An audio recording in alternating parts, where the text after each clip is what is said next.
Right. And also now we have reports where Saudi Arabia has reportedly intensified direct communications with Iran. And according to Bloomberg, that is, Riyadh is opening urgent channels with Tehran. That is an attempt to prevent the conflict from spiraling. How positive do you think this move is, considering that they are still under attack as we talk?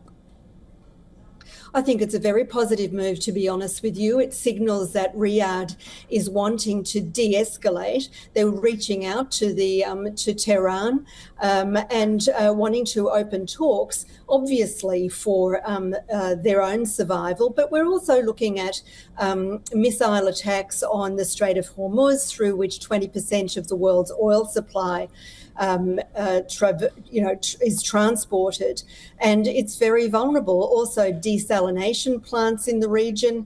Iran could knock those out with missile strikes, and you'd have 10 million people without water within a couple of days.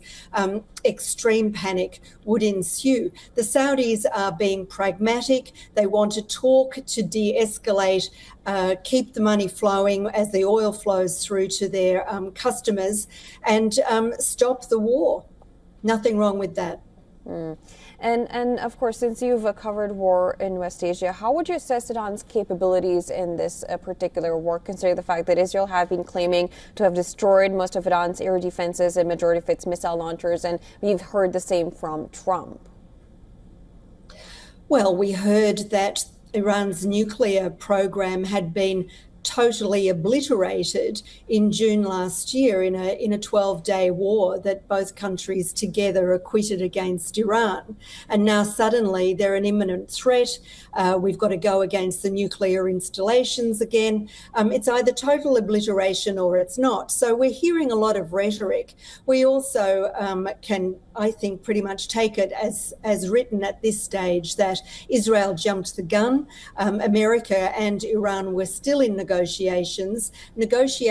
over Iran's nuclear program, which it insists is for peaceful purposes, and during which it had acquiesced already to all the American demands. Now, Israel jumped the gun, giving plausible deniability if there was a failure involved in that to the Trump administration. He liked what he saw. He followed through himself, and now he's taking the kudos for a successful campaign. The Iranians have large stockpiles of missiles. They can keep going for some time yet. As we looked now, to me that it makes sense that he's requesting them to ramp up production to replenish the missiles and other weaponry that the Americans are using in the Gulf.